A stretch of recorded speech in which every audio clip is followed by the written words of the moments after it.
Hello student, एक बार फिर स्वागत है आपका अपने यूट्यूब चैनल शुभम लेक्चरर में। मैं नरेंद्र सर 12th केमिस्ट्री के पी ब्लॉक एलिमेंट जो चैप्टर चल रहा था, जिसमें हम लोग पढ़ रहे थे ऑक्सीजन परिवार के एलिमेंट को पढ़ रहे थे। ठीक, तो ऑक्सीजन परिवार के एलिमेंट में हम लोगों ने पढ़ लिया था ऑक्सीजन बनाने की प्रयोगशाला विधि। ठीक, तो ऑक्सीजन परिवार की जो प्रयोगशाला विधि हम लोग पढ़ लिए थे, भौतिक गुण, रासायनिक गुण, उपयोग तक पढ़ लिए थे। इसके आगे चलिए हम देखते हैं क्या है, ऑक्साइडों का वर्गीकरण है, इसको देख लेते हैं। ओके, चलिए आइए देखते हैं इसके आगे का टॉपिक क्या है। ठीक, देखिएगा ऑक्साइडों का वर्गीकरण। अब ऑक्साइड होते क्या हैं, सबसे पहले ये जानिए। ठीक, क्या होते हैं ऑक्साइड, होते क्या हैं, सबसे पहले हमें इसको जानना है कि ऑक्साइड होते क्या हैं। ठीक, तो ऑक्साइड ये होते हैं जो ऑक्सीजन के साथ जो बने यौगिक होते हैं वो हमारे ऑक्साइड कहलाते हैं, चाहे वो धातु हो या अधातु हो। क्या हो, चाहे वो धातु हो या अधातु हो। धातुओं के साथ भी ऑक्साइड बनते हैं। जब धातु के साथ ऑक्सीजन जुड़ता है तो ऑक्साइड का निर्माण करता है, अधातु के साथ जुड़ता है तो ऑक्साइड का निर्माण करता है। ओके स्टूडेंट्स, चलिए देखते हैं क्या है ऑक्सीजन के अन्य तत्वों फ्लोरीन के अतिरिक्त। क्या है, इसको छोड़ दीजिए, फ्लोरीन के अतिरिक्त के साथ बने यौगिक जो होते हैं वो ऑक्साइड कहलाते हैं। क्या कहलाते हैं, ऑक्साइड कहलाते हैं। जैसे C+O2 क्या हो जाएगा, 2CO। ठीक, क्या हो जाएगा, 2CO हो जाएगा। और यदि अधिक में ले लेंगे C+O2, O2 को अधिक में ले लेंगे तो क्या हो जाएगा, CO2 हो जाता है। क्या हो जाएगा, CO2। तो ये जो बन रहे हैं ये क्या है, ऑक्साइड है। क्या है, ऑक्सीजन के बने यौगिक क्या होते हैं, ऑक्साइड कहलाते हैं। या फिर अलग देख लीजिए Mg+O। ठीक, Mg+O2 क्या हो जाएगा, 2MgO। क्या हो जाएगा, ये क्या है, ऑक्साइड है। 2MgO क्या हो जाएंगे, ये ऑक्साइड हो जाएंगे। ठीक, समझ गए। चलिए आगे देखते हैं नेक्स्ट क्या है हमारा ऑक्साइड का वर्गीकरण। अब देखते हैं, ऑक्साइड में पता चल गया ऑक्साइड क्या होता है। अब ऑक्साइडों का वर्गीकरण मतलब ऑक्साइड कितने प्रकार के होते हैं, देखते हैं। ऑक्सीजन की मात्रा के आधार पर, पहला क्या है, ऑक्सीजन की मात्रा के आधार पर, on the basis of amount of oxygen. Oxygen की मात्रा के आधार पर क्या करते हैं, देखिएगा ऑक्सीजन की मात्रा के आधार पर ऑक्साइडों का निम्न प्रकार से वर्गीकृत किया जा सकता है। नंबर 1 सामान्य ऑक्साइड। नंबर 1 क्या है हमारा, सामान्य ऑक्साइड है। क्या है नंबर 1, सामान्य ऑक्साइड, सिंपल ऑक्साइड। इन ऑक्साइडों में धातु की सामान्य संयोजकता के अनुसार ही ऑक्सीजन होती है। क्या होती है, मतलब संयोजकता के साथ ये जुड़ी हुई होती है। क्या है, सामान्य संयोजकता के अनुसार ही ऑक्सीजन होती है। जितनी इसकी संयोजकता होती है उस अनुसार ऑक्सीजन जुड़ा हुआ होता है। जैसे H2O को मान लीजिए H2O। ठीक, तो वो के लास्ट कोष में 6 इलेक्ट्रॉन होते हैं, हमें पता है। ठीक, ये 1 2 3 4 5 6 और 2 हाइड्रोजन इससे आके सह संयोजक बंध के थ्रू जुड़ जाता है ये। ठीक, तो इसकी संयोजकता जो क्या होते हैं, जो इसकी संयोजकता होती है उसके अकॉर्डिंग जो तत्व जुड़ते हैं, ठीक, वो हमारा सामान्य ऑक्साइड कहलाता है। ओके स्टूडेंट्स, आगे देखिएगा नेक्स्ट पॉलीऑक्साइड। पॉलीऑक्साइड क्या होते हैं, इनमें धातु की सामान्य संयोजकता से अधिक ऑक्सीजन होती है। जो संयोजकता होती है, ठीक, बंध बनाने की जो क्षमता होती है वही संयोजकता होती है। बाहरी कोश में उपस्थित इलेक्ट्रॉनों की संख्या जो होती है वो संयोजकता हो गई।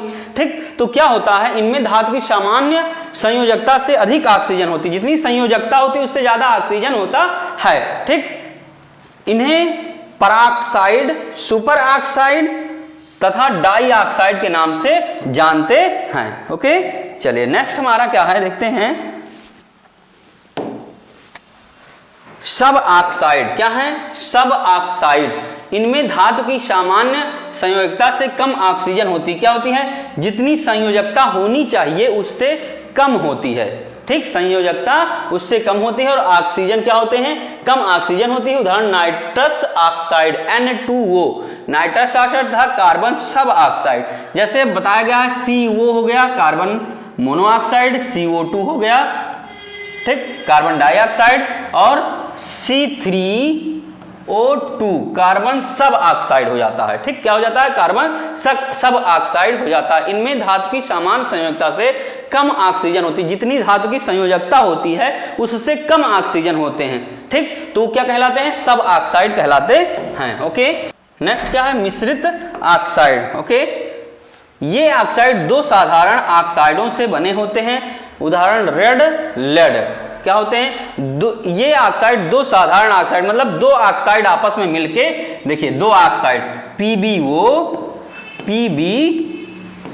प्लस PbO2, ये दो प्रकार के ऑक्साइड हैं, ये आपस में मिलके क्या बनाते हैं, Pb3O4। क्या बनाते हैं, Pb3O4। तो ये क्या होते हैं, मिश्रित ऑक्साइड, मतलब दो, एक या एक के साथ एक और क्या जुड़ जाए, ऑक्साइड जुड़ जाता है तो मिश्रित ऑक्साइड बनाता है। जैसे FeO और Fe2O3, तो क्या बन जाएगा, Fe3O4। जब इसको विघटित करेंगे या तोड़ेंगे तो ये इसी में कन्वर्ट हो जाता है। ठीक, क्या हो जाएगा, जैसे Fe3O4 को जब हम गर्म करेंगे तो FeO प्लस Fe2O3 में कन्वर्ट हो जाता है। ठीक, तो ये होता है हमारा मिश्रित ऑक्साइड। क्या होगा, मिश्रित ऑक्साइड। ये ऑक्साइड दो साधारण ऑक्साइडों से बने होते हैं, जैसे रेड लेड।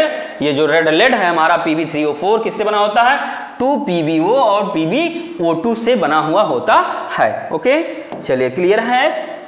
ओके स्टूडेंट्स, आगे है रासायनिक व्यवहार के आधार पर। अब हमारा जो नेक्स्ट आता है, जो रासायनिक व्यवहार, केमिकल बिहेवियर जो दिखाता है ऑक्सीजन। ठीक है, ऑक्सीजन किसी धातु या अधातु के साथ जब जुड़ता है, ठीक, जो केमिकल बिहेवियर दिखाता है उसके आधार पर वर्गीकरण बताया जा रहा है। ओके स्टूडेंट्स, चलिए देखते हैं हम केमिकल बिहेवियर क्या होता है। क्या होता है केमिकल बिहेवियर, रासायनिक व्यवहार के आधार पर ऑक्साइड निम्न प्रकार के होते हैं। क्या होते हैं, रासायनिक व्यवहार के आधार पर ऑक्साइड निम्न प्रकार के होते हैं। नंबर 1 अम्लीय ऑक्साइड। क्या होते हैं, नंबर 1 अम्लीय ऑक्साइड होते हैं। क्या होते हैं, अम्लीय ऑक्साइड।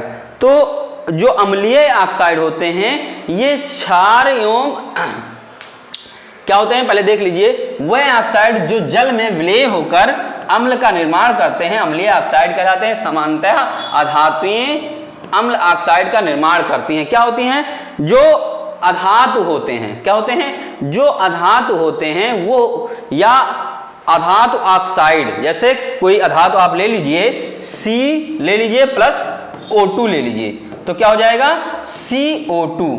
क्या हो जाएगा, CO2। अधिक में हमने ऑक्सीजन लिया तो क्या बन गया, CO2 बन गया। क्या बन गया, CO2 बन गया। कार्बन के साथ हमने ऑक्सीजन को जोड़ दिया तो CO2। तो कार्बन हमारा क्या है, अधातु है। अधातु के साथ जब ऑक्सीजन को जोड़ते हैं तो अधातु ऑक्साइड बनता है। तो अधातु ऑक्साइड जब हम क्या करेंगे, पानी में मिलाएंगे या विलय करेंगे तो क्या बनेगा, अम्ल का निर्माण करता है। किसका निर्माण करता है, अम्ल का निर्माण करता है। जैसे देख लीजिए यहाँ, चलिए कुछ एग्जाम्पल लेते हैं। वह ऑक्साइड जो जल में विलय होकर अम्ल का निर्माण करते हैं, अम्लीय ऑक्साइड कहलाते हैं। इसका एग्जाम्पल हम लेते हैं। ठीक, यहाँ एग्जाम्पल देख लीजिएगा आप, ये ऐसे बनाए दे रहे हैं, ये एग्जाम्पल देखिएगा।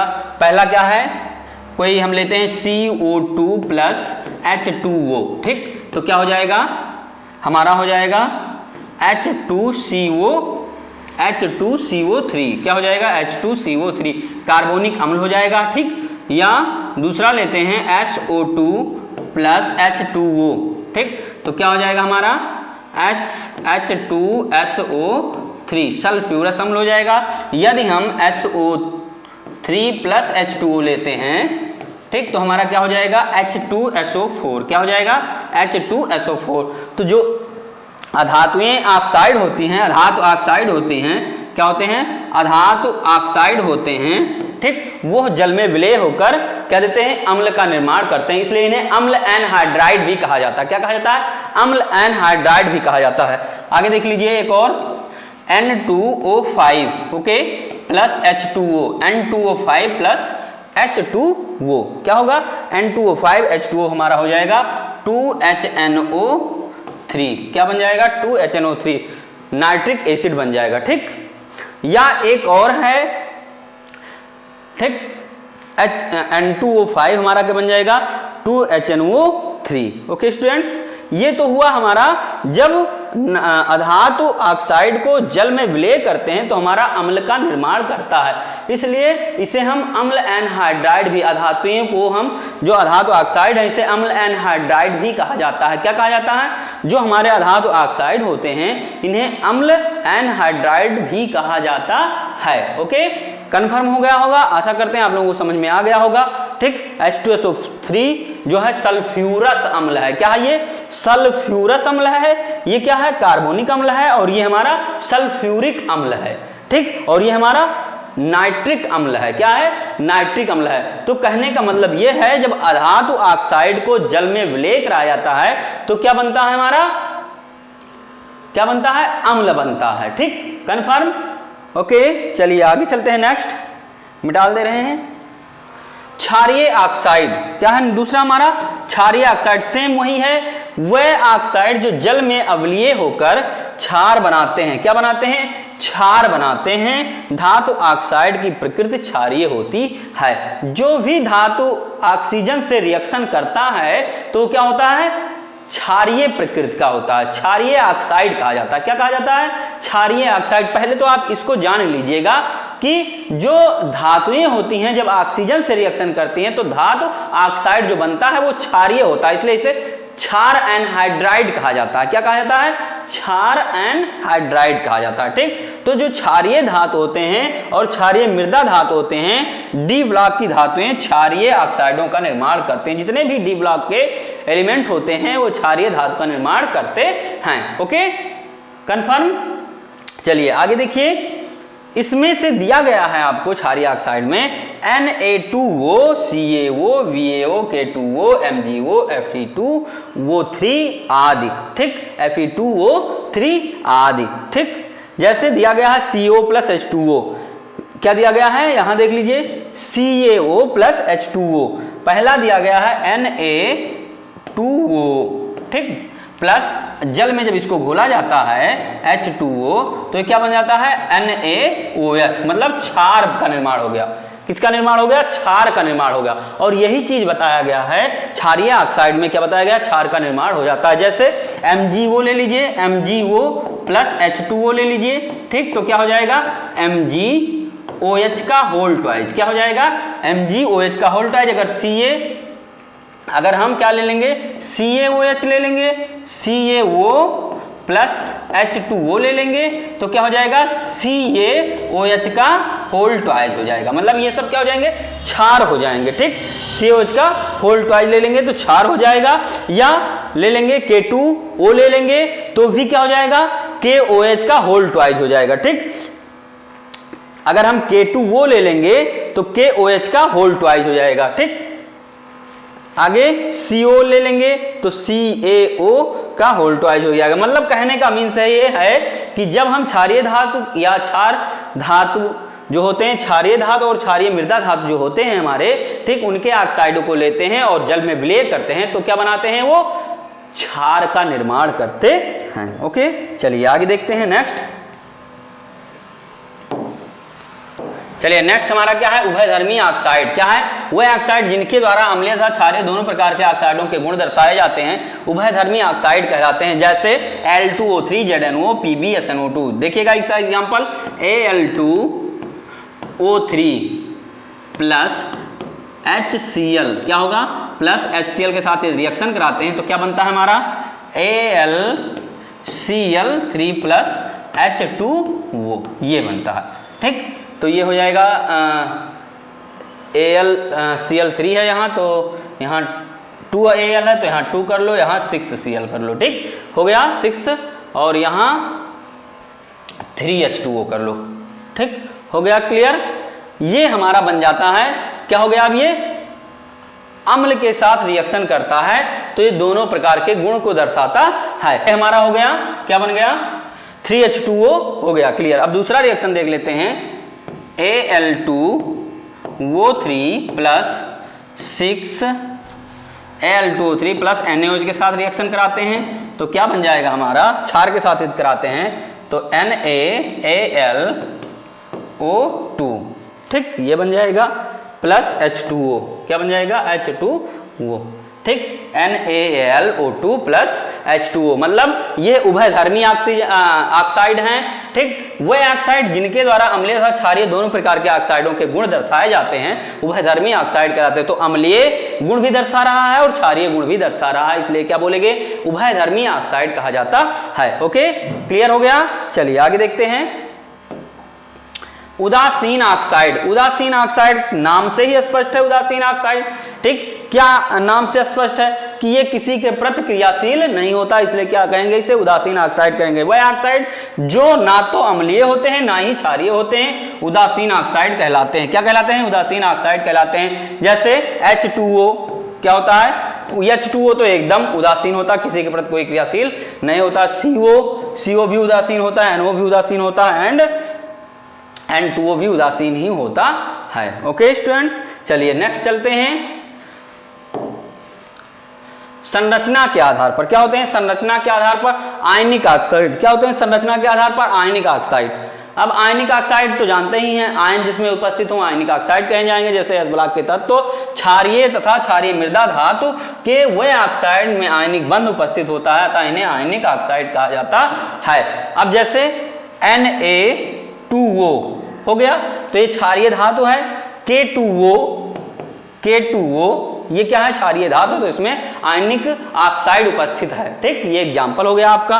नेक्स्ट, सहसंयोजक ऑक्साइड। अब सहसंयोजक ऑक्साइड क्या होते हैं, कार्बन, नाइट्रोजन, सल्फर तथा आयोडीन के अतिरिक्त शेष हैलोजन द्वारा बने ऑक्साइड जो होते हैं सहसंयोजक प्रकृति के होते हैं। क्या होते हैं, कार्बन, नाइट्रोजन, सल्फर तथा आयोडीन के अतिरिक्त इन सबको छोड़ दीजिए और जितने भी हैलोजन ग्रुप होते हैं, हैलोजन के साथ बनाए जाते हैं, वो क्या होते हैं, सहसंयोजक प्रकृति के होते हैं। क्या होते हैं, सहसंयोजक प्रकृति के होते हैं, ठीक। जैसे फॉर एग्जाम्पल में आप देख लीजिए, जैसे Cl2O हो गया, ठीक, Cl2O हो गया, ठीक। नेक्स्ट देखिएगा अपना, नेक्स्ट देखिए बहुलक ऑक्साइड, पॉलीमेरिक ऑक्साइड।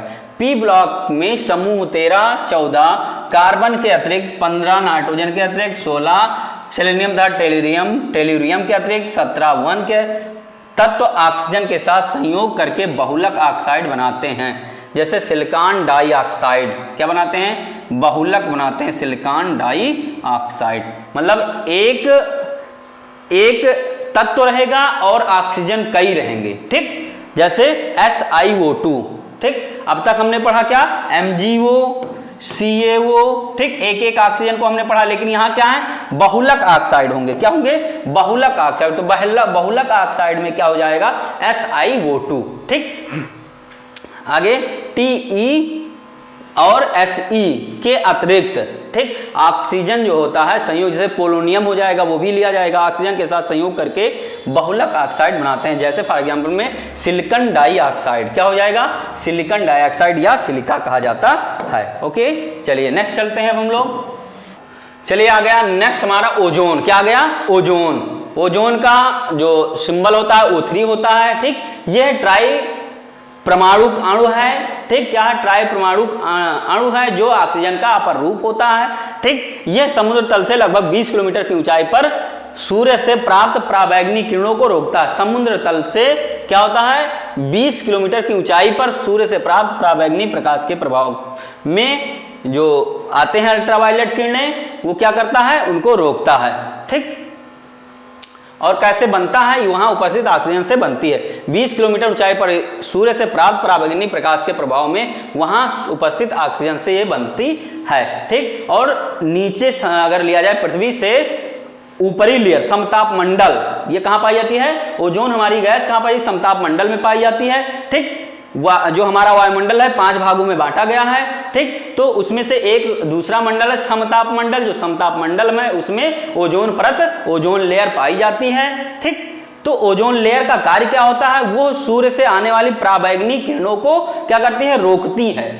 ओजोन का कार्य क्या होता है, सूर्य से आने वाले अल्ट्रावायलेट विकिरण को रोकती है, ताकि जो सूर्य की पराबैंगनी किरणें पृथ्वी पर ना पड़े, नहीं तो मनुष्यों या प्राणियों को क्या होंगी, हानिकारक बीमारियां होंगी, जिसमें स्किन कैंसर हो जाएगा आपको या अन्य प्रकार के रोग उत्पन्न हो जाएंगे। तो ओजोन हमारा बहुत ही अच्छा लेयर है, ठीक, जो क्या करता है, सूर्य से आने वाले पराबैंगनी किरणों को रोकता है। बस इतना जानिए, ठीक। आगे ओजोन के बारे में और कुछ बताया जाएगा, लेकिन अभी जो दिया गया है टॉपिक पे चलते हैं, नहीं तो टॉपिक से अलग हो जाएगा तो गड़बड़ हो जाएगा, ठीक। आगे देखते हैं इस स्तर को ओजोन मंडल कहते हैं, समताप मंडल या ओजोन मंडल कहते हैं। ये ओजोन परत के एक आवरण का कार्य करती है तथा हानिकारक पराबैंगनी विकिरण को पृथ्वी की सतह से पहुंचने पर रोकती है। ठीक, नेक्स्ट हमारा, चलिए आगे देखते हैं निर्माण की विधि, ओजोन के निर्माण की विधि। क्या देखते हैं? ओजोन के निर्माण की विधि। ठीक, शुष्क ऑक्सीजन गैस में नीरो विद्युत विसर्जन प्रवाहित करने से ओजोन गैस निर्मित होती है। मतलब शुष्क जो ऑक्सीजन होता है, मतलब नमी ना रहे वहां, नहीं तो नमी होगी तो हमारा ओजोन नहीं बनेगा। ठीक, तो क्या होता है शुष्क ऑक्सीजन, तो शुष्क ऑक्सीजन क्या हो जाएगा O2, क्या हो जाएगा O2। ठीक, क्या होगा शुष्क ऑक्सीजन का निर्माण के द्वारा विद्युत विसर्जन कराया जाता है। शुष्क जो हमारा ऑक्सीजन होता है उसे नीरो विद्युत विसर्जन प्रवाहित करके ओजोन गैस प्राप्त किया जाता है। 3O2 गिव्स क्या हो जाएगा 2O3। ये हमारा क्या हो गया ओजोन का निर्माण हो गया।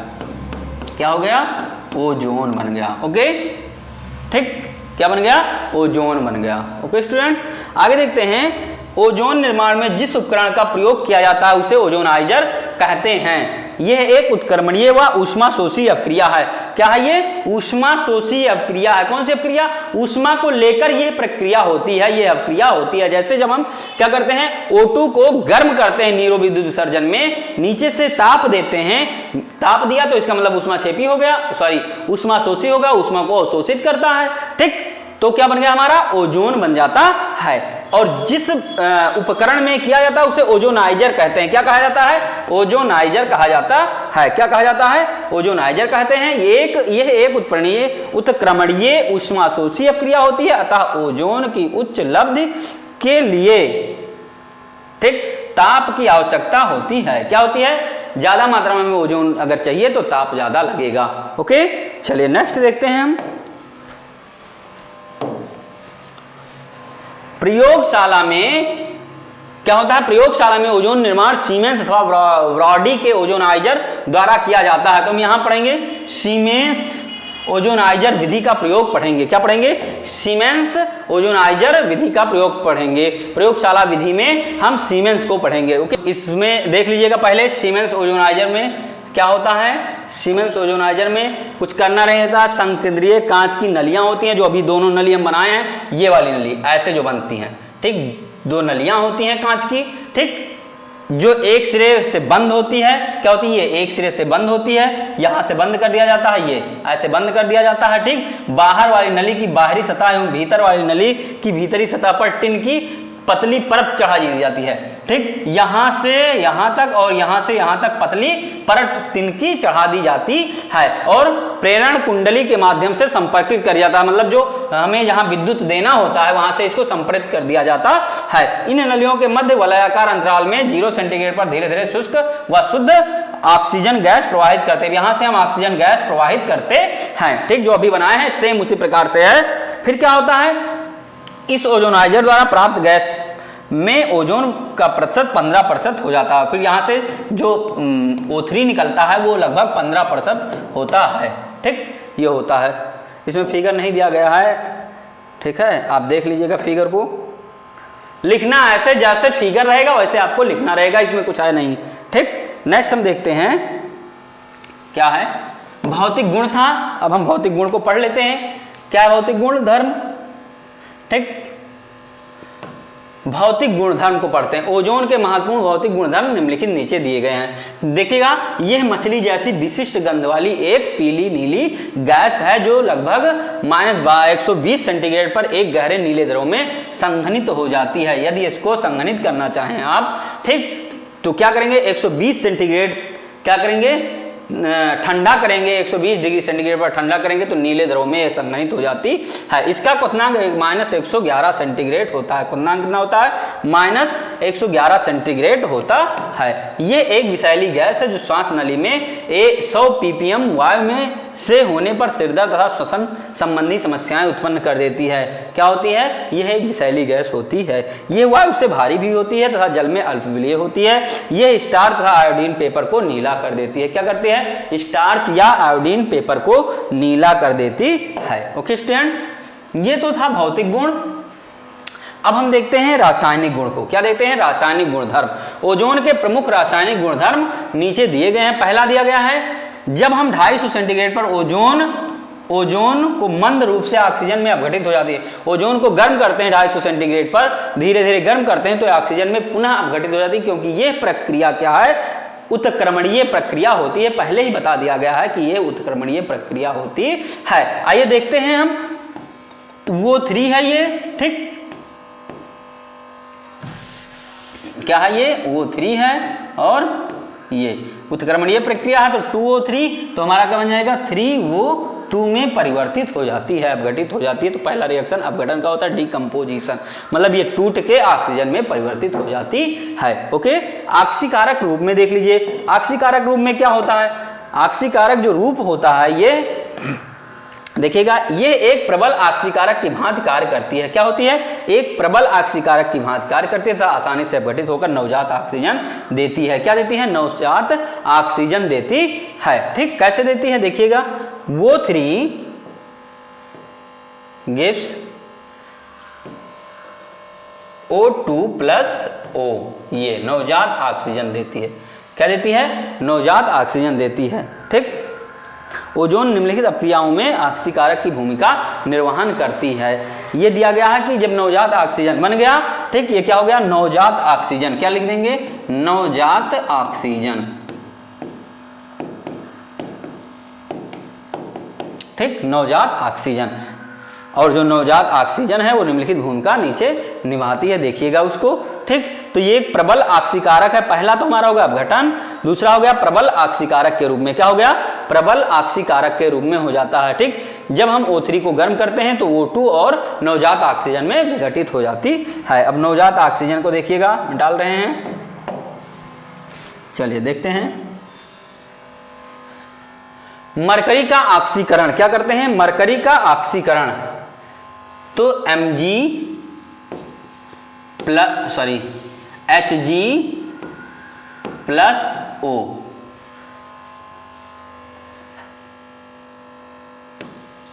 टू Hg प्लस वो क्या हो जाएगा? Hg2 वो क्या हो जाएगा? Hg2 वो। मरकरी का ऑक्सीकरण होता है। यह मरकरी को मर्क्यूरस ऑक्साइड में ऑक्सीकृत कर देती है। क्या करती है? मरकरी को क्या करती है? यह मरकरी को मर्क्यूरस ऑक्साइड में परिवर्तित कर देती है।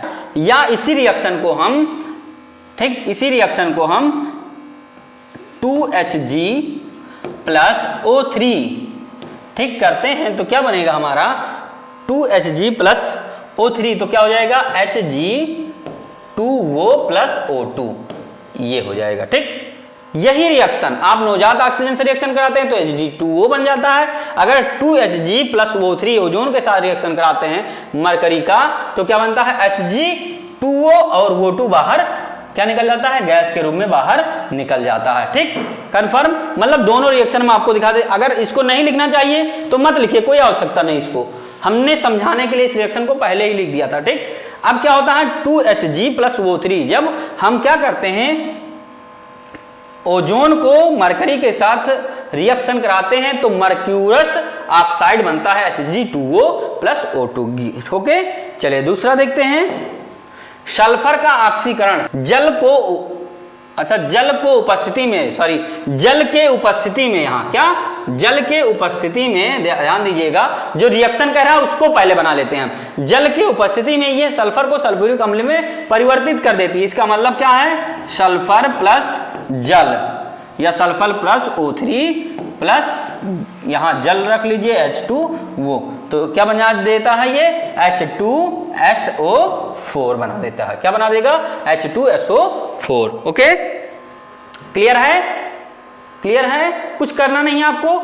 जल की उपस्थिति में ये ओजोन जो है क्या बना देता है? सल्फ्यूरिक एसिड बना देता है। ओके, बन गया। या इसको इस तरीके से भी लिख सकते हैं, ठीक, S प्लस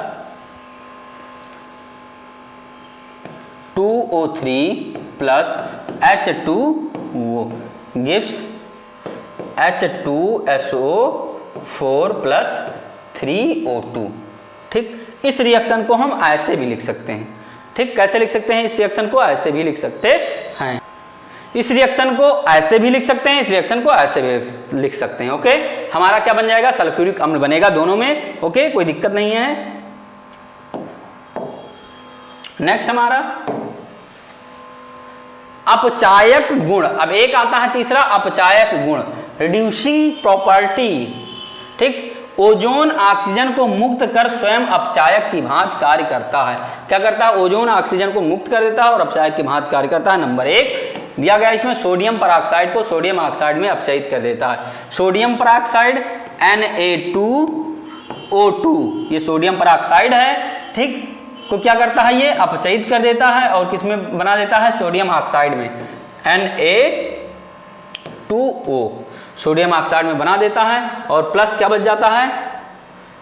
यहाँ एक वो है, 3 और 2 5, तो यहाँ 2O2 हो जाएगा। ठीक, क्या हो जाएगा? 2O2। तो ये अपचयित कर देता है। लिख लीजिए रिएक्शन को। नेक्स्ट देखते हैं विरंजक गुण। ओजोन विरंजक गुण उसके ऑक्सीकारक गुण पर निर्भर करता है। यह सरलता से अपघटित होकर नवजात ऑक्सीजन उत्पन्न करती है। क्या करती है? ओजोन सरलता से क्या होती है? अपघटित होकर नवजात ऑक्सीजन में कन्वर्ट हो जाती है। कहाँ कन्वर्ट हो जाती है? नवजात ऑक्सीजन में कन्वर्ट हो जाती है। आपको पहले बताया गया है, फिर भी एक बार और देख लीजिए इसको। ठीक, क्या होता है? O3 को गर्म करते हैं जब हम, तो O2 प्लस ये गैस के रूप में निकल जाएगा, ये नवजात ऑक्सीजन है। ठीक, इसे क्या बोलेंगे? नवजात ऑक्सीजन। क्या बोलेंगे? नवजात ऑक्सीजन। नवजात ऑक्सीजन की अभी अभी ये जन्मा हो, इसलिए इसे नवजात ऑक्सीजन। ठीक, ये हो गया हमारा। ओके, चलिए आगे देखते हैं। नेक्स्ट उपयोग इसके देख लीजिए। क्या है उपयोग? इसके मुख्य उपयोग निम्नलिखित हैं। देखते हैं उपयोग में क्या है। यह मुख्यतः जल के जीवाणु रोधक के रूप में प्रयुक्त की जाती है, क्योंकि प्रकृति इसकी क्या होती है? विषैली प्रकृति की होती है। ठीक, आप लोगों ने भी पढ़ा है इसको। विषैली प्रकृति के होने के कारण ये जीवाणु रोधी के रूप में प्रयुक्त की जाती है। दूसरा, ये शीघ्र अपघटित होकर नवजात ऑक्सीजन देती है। अभी आपने देखा कि O3 को जब हम गर्म करते हैं तो O2 प्लस O में कन्वर्ट हो जाती है, तो इसी को नवजात ऑक्सीजन कहा जाता है। ठीक, ऑक्सीजन देती है, इसलिए ये तेलों, हाथी दांत, स्टार्च, आटा, मोम आदि तथा हल्के वस्त्रों के मृद विरंजन में प्रयुक्त होती है। मतलब इसका विरंजन किया जाता है। ठीक, कि ऑक्सीकारक गुण इसी के कारण होता है। नवजात ऑक्सीजन देता है, इसलिए ऑक्सीकारक गुण बढ़ जाता है। ठीक, नेक्स्ट, ये केमेनोफोर से कृत्रिम रेशम तथा कृत्रिम कपूर के निर्माण में भी प्रयुक्त की जाती है। ठीक, नेक्स्ट, ये असंतृप्त यौगिकों में द्वि आबंधों की स्थिति ज्ञात करने के लिए प्रयुक्त की जाती है। मतलब इसका जो क्या नाम है उपयोग है, ये इतना उपयोग इसका है। ठीक, आगे नेक्स्ट देखिएगा। इसको एक बार पढ़िएगा आराम से, कोई दिक्कत नहीं है। इसके ओजोन के जो उपयोग हैं वो कभी कदार, जैसे ऑक्सीकरण हो गया, अपचायक गुण हो गया। ठीक, ये सब गुण है जो इसमें पाए थे। नवजात ऑक्सीजन देता है, नवजात ऑक्सीजन के कारण विरंजक का इसमें उपयोग होता है। ठीक, नेक्स्ट, परीक्षण तथा टेस्ट। ठीक, इसको कर लेते हैं परीक्षण को। इसका परीक्षण निम्न प्रकार किया जाता है। पहला क्या है? इसकी गंध सड़ी हुई होती है तथा यह स्टार्च आयोडाइड पेपर को नीला कर देती है। क्या होती है? स्टार्च आयोडाइड पेपर को क्या करती है? नीला कर देती है। इसकी गंध कहती है सड़ी हुई होती है। अभी पहले बताया गया मछली जैसी गंध होती है इसकी। यह बेंजोडाइन के एल्कोहलीय विलयन को भूरा कर देती है। जब आप परीक्षण करेंगे इसको तो ये बेंजोडाइन के अल्कोहलीय विलयन को भूरा कर देगी। जब बेंजोडाइन के अल्कोहलीय विलयन को आप लेंगे, उसमें से थोड़ा ओजोन मिलाएंगे तो उसको भूरा कर देगा। ठीक, धात्विक मरकरी ओजोन के संपर्क में आकर अपनी तरलता खो देती है, इससे मरकरी का अधोपुच्छन कहते हैं। क्या कहते हैं? अधोपुच्छन कहते हैं। जो मरकरी होती है लिक्विड फॉर्म में होती है, हमें पता है कि ऐसी धातु है जो ये लिक्विड फॉर्म में होती है, लेकिन जब ओजोन के संपर्क में आती है तो यह तरलता खो देती है और क्या होती है? अधोपुच्छन हो जाती है। इसलिए इसे मतलब थोड़ा ठोस तरलता खो देगी तो ठोस टाइप में हो जाएगी, इसी को हम अधोपुच्छन कहते हैं। यह टेट्रामेथिल क्षार के अल्कोहलीय विलयन को बैंगनी कर देती है। क्या करती है? टेट्रामेथिल क्षार के अल्कोहलीय विलयन को बैंगनी कर देती है। ठीक, और यह तारपीन के तेल द्वारा अवशोषित हो जाती है। तारपीन के तेल में डालेंगे तो ये उसमें मिल जाएगी, अवशोषित हो जाएगी। ठीक, ये तो था हमारा आज का जो सेशन है। आज का सेशन यहीं समाप्त होता है। ओके स्टूडेंट्स, तब तक आप लोग अच्छे से पढ़िएगा, मेहनत से पढ़िएगा, लगातार कंटिन्यूसी अपनी बनाए रखिएगा। अगर आप लगातार पढ़ाई कर रहे हैं तो कोई दिक्कत नहीं होगी। आप 2023 के बोर्ड पेपर में आप अच्छे नंबरों से 100% पास होंगे। ओके, आपको कोई रोक नहीं सकता, लेकिन एक बार पढ़ने के बाद उसको छोड़ देंगे, रख देंगे तो नहीं हो पाएगा। ठीक, इसलिए आप मेहनत बरकरार रखिए, क्योंकि आपके जीवन में एक ही लक्ष्य रखिएगा, एक ही जादू कड़ी मेहनत। एक ही जादू कड़ी मेहनत। आप कुछ भी करिए लेकिन कड़ी मेहनत ना छोड़िएगा। ओके स्टूडेंट, तो वीडियो को लाइक कर देना, शेयर कर देना। जो चैनल पर नए स्टूडेंट्स हैं वो चैनल को सब्सक्राइब कर लेंगे। तब तक के लिए आप स्वस्थ रहिए, मस्त रहिए। Okay student, thank you, that's all.